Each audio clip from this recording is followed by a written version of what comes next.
Oh, let me see, there's too many kids here. Let me just pay full attention. The last thing we want to do is run over a kid. Back in 2013, BMW came out with this bike, the R9T, and it was a commemoration, a celebration of 90 years of making motorcycles. BMW began making bikes in 1923 to 2013, that's 90 years, and they named this bike R9T. If you say that fast enough, that's R90 for the 90 years of bike making. And now I finally get a chance, after a decade since this bike was released, I finally get a chance to take a thorough look at this. Like I always say, it's better late than never. So let's do just that today. Let's go wheel to wheel and everything in between on this 2023 BMW R9T Pure Option 719 and see how it measures up against the other retro bikes I have reviewed, especially the Kawasaki Z900 RS, and see if it's justified to ask almost 12 grand for this bike. Spoiler alert, it is worth it. And then we're gonna get on it, go out there, ride this bike and see how it feels out on the road. And then I'm gonna quantify my thoughts and give this motorcycle the Emmy score. Let's start by talking about the engine on this motorcycle, which is the pinnacle of design and character on this particular bike. And in the shot you have to the engine, you can see all the things that I'm going to be talking about here. First, starting with the engine itself, you have a Boxer twin engine, nomenclature of motorcycle, BMW motorcycles. I've gone thoroughly through that in my R1250 GS, the adventure bike version of this motorcycle, well, BMW bikes. In this one, I'm just going to quickly mention the letter R before the name of a BMW motorcycle indicates it's going to have a Boxer twin, which this bike has. It's that signature look, the airplane design engine, where a cylinder is on this side, the other cylinder is on the other side, and they go opposing each other. So that's what we have here. It's a 1170cc engine, making about 109 horsepower at the crank and about 85 foot-pounds of torque, which are healthy number, but this bike is also pretty heavy at a little over 480 pounds, but still it has no problem moving around, getting you up to speed. It's really capable at that.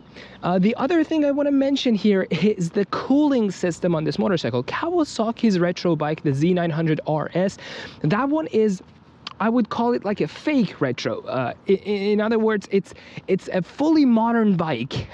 It just looks old. It's just a cosmetic cover that they have placed on that bike. They have even designed the air fins on the engine casing of the Z900 RS to make it look like an air-cooled engine. On this bike, you actually do have an air-cooled slash oil-cooled engine. These fins are real. They are designed to actually cool this engine down, but you can also see the hose here that comes out and goes to that tiny radiator. That's the oil circulation pathway. On oil-cooled engines, you have part of the oil that's not well, it's the same oil. They're not two separate compartments. The oil that you put in the engine does two things. It lubricates the parts, and some of it circulates in that circuit up here with the radiator up there to cool the motorcycle down. The other thing I want to talk about is the air intake for this motorcycle. It's that leaf blower thingy up here. This channel here, the air goes through. I don't really know how much air this can uptake for this massive 1170cc engine, but that's how it looks. It's pretty cool, but it could be potentially a controversial point of design. Now, exiting the two cylinders of this motorcycle, you have this titanium exhaust system that comes and forms into this Akrapovic slip-on that is provided by default by BMW right out of their facility. It's not a dealer installed or an owner installed accessory. It is provided by BMW, and this is how it sounds.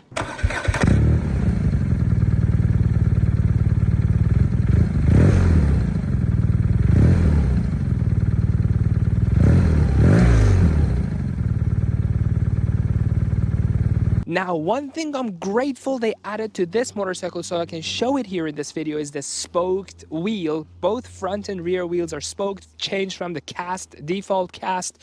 It's not an aftermarket change. BMW can swap them out for you from the manufacturer for $500, and they have done it to this motorcycle. You get 2 Brembo brakes up front and a BMW branded brake in the rear. You can leave it in the comment section of this video why it's BMW branded, because if BMW makes rear brake calipers, why don't they just make it for the front as well? I mean, I tested the rear brake. It's even better than the Brembos up front.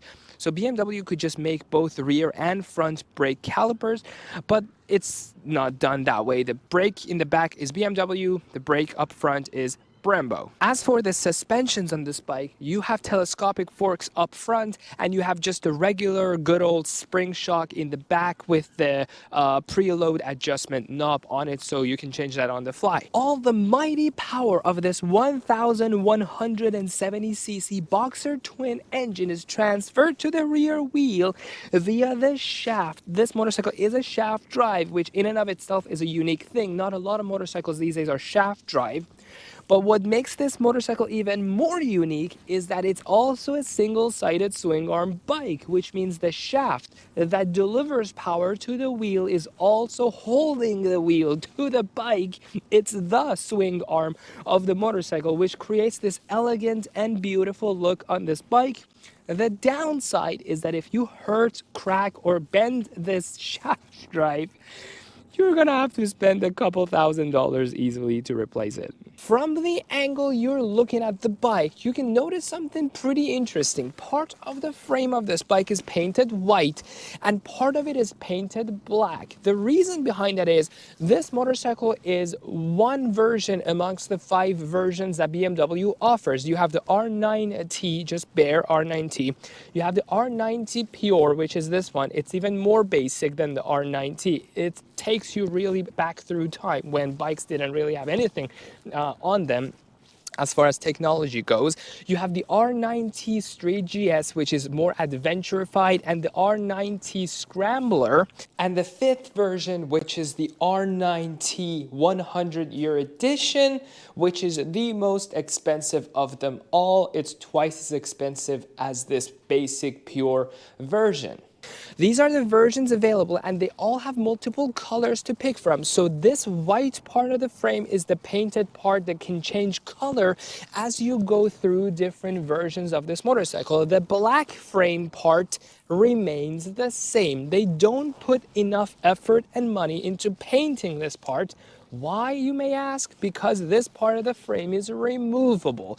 That's right, you can just take the screwdriver and take some of these screws off, and you can take this black part of the frame off, as well as the pillion seat. The passenger seat can also come off to give this motorcycle even a shorter tail, make it look like those cafe racer style motorcycles where they just saw off the back of the motorcycle. It looks really good. If you know you're not going to ride with a passenger, it's really worth taking this part of the frame off. Now, as for the electronics on this bike, that shouldn't be the core messaging of this video, because when you go for a retro bike like this, you essentially are opting in no electronics. You want that. That's what you're seeking, is you want a bare minimum bike as far as technology goes, except there are certain safety features that are just good to have. There's really no downside of having them, such as ABS that this bike has, and traction control that this bike has, and also riding mode.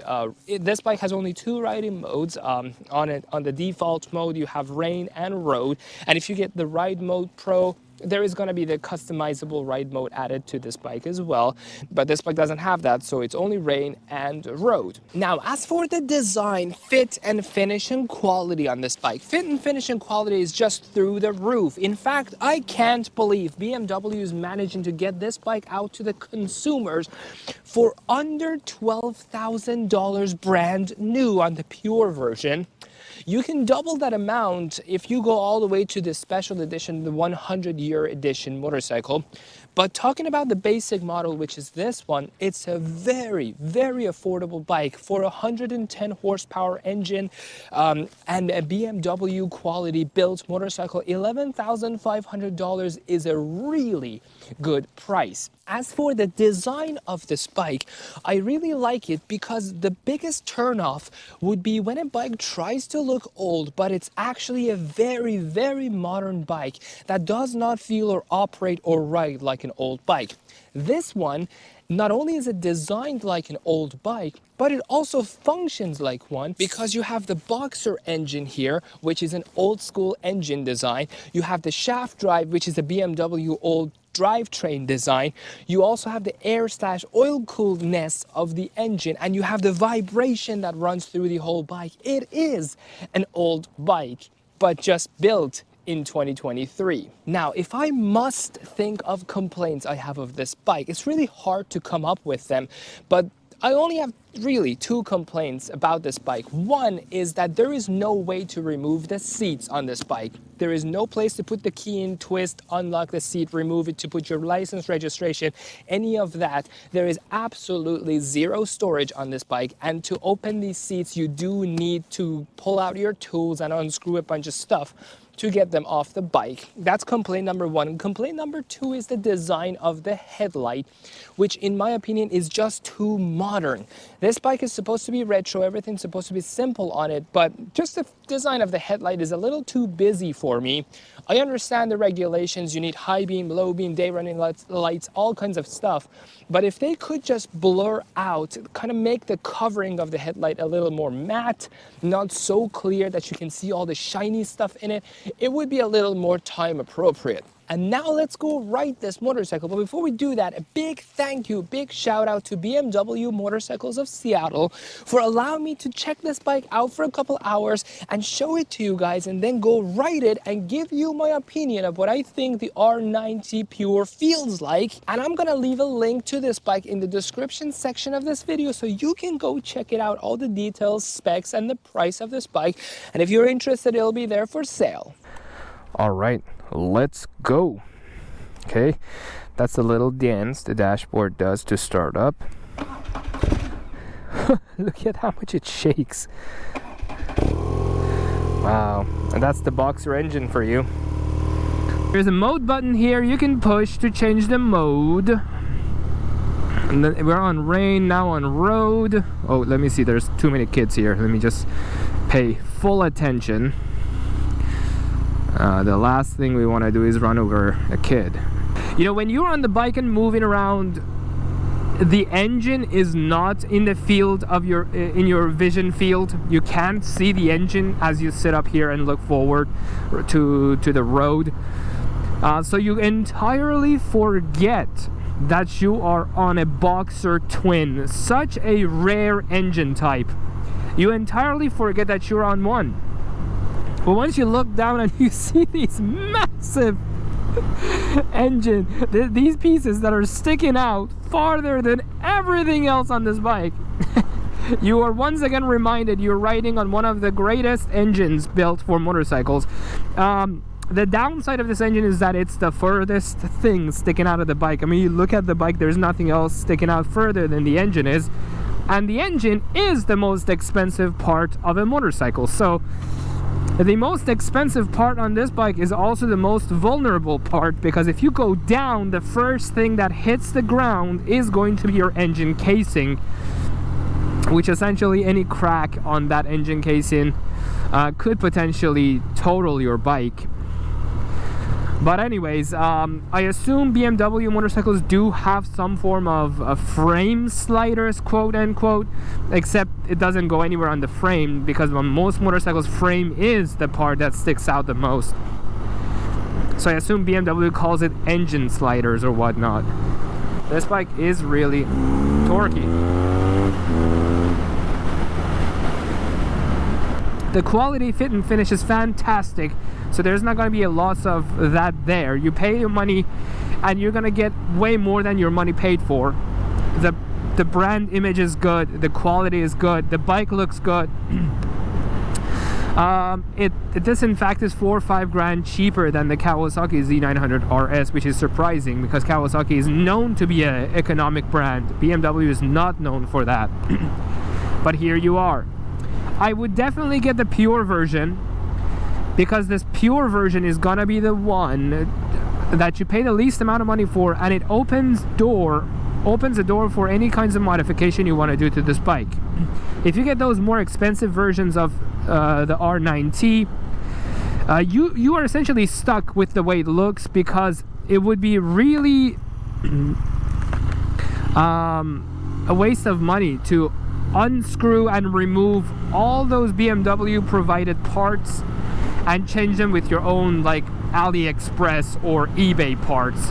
Why would you pay 7 grand more and then take them all off? So go for this one. So overall, I think the R9T so far is the winner of the retro / scrambler categories for me, especially this cheaper one, the cheapest of them all, because it doesn't sacrifice quality.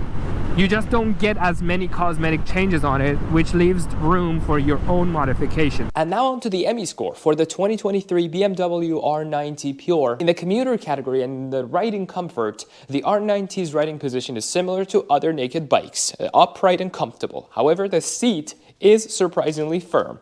There is no windshield to block any air, which is the price you pay to have a retro naked bike. The R9T gets a 7 out of 10 in riding comfort. In the fuel range / features, the R9T has a 4.5 gallon tank and gets about 45 to 50 miles per gallon, which is similar to most other naked bikes of this weight class. However, you do not have a segmented fuel gauge display, and there's no estimation of miles to an empty tank. You are on your own to get to a gas station once the fuel light comes on. This earns the R9T a 5 out of 10 in the fuel range / features. As far as the commute specific tech goes, the R9T doesn't offer much other than traction control and ABS, but anything more than that and you no longer have a retro bike. Heated seat and grips are optional, but this particular bike was not equipped with them. You do get a USB port under the seat, but I don't really know what it's really for, since there is no TFT screen to show you navigation or entertainment data. Maybe it simply charges your phone as you ride. This earns the R9T a 6 out of 10 in the commute specific tech and features. In the storage category, the R9T has no storage, 0. In fact, the seat does not even come off with the key. You have to have a toolbox to remove any portion of the passenger or the rider's seat. It earns a 1 out of 10 in the storage category. A good commuter bike should be cost-effective, reliable, and have a strong dealership network. The R9T I reviewed costs close to $12,000 and has no major issues found throughout my search in the forums or the recall sheet. BMW Motorcycles has slightly under 200 dealers across the US, which creates a sufficient dealer support network. The R9T gets a 7 out of 10 in affordability, reliability, and dealer support, for an overall score of 26 out of 50 for the commuter category. Now on to the performance / dope factor category. In the race riding position category, the R9T has a fully upright riding position without any type of windscreen in front of you. So you will be battling the wind as you ride down the track. The seat is pretty firm and good for track riding. It gets a 4 out of 10 in the race riding position.